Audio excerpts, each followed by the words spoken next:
Anyone in here ever been in any type of trouble with the law? You ever been in juvie or anything like that?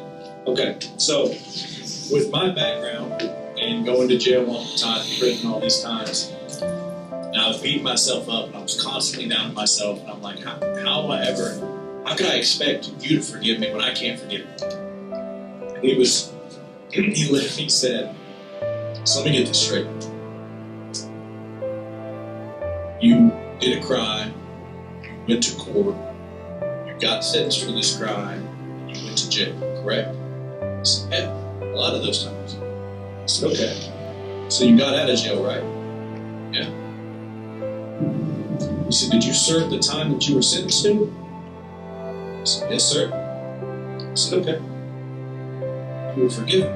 You did your time. What do you look like walking back into that courtroom and telling the judge, you know what? That year and a half wasn't enough.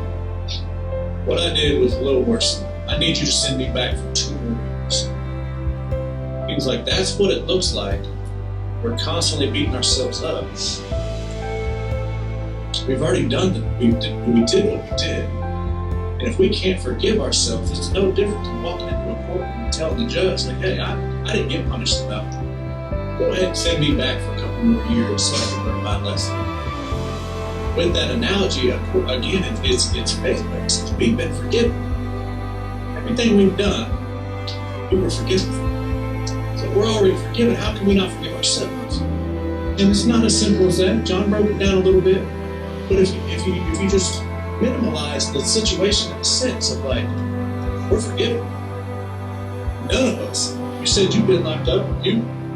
No. So you ain't gonna go back in there and say, I need to go back to juvie. What? The food was great. The people were awesome. I love not sleeping at night.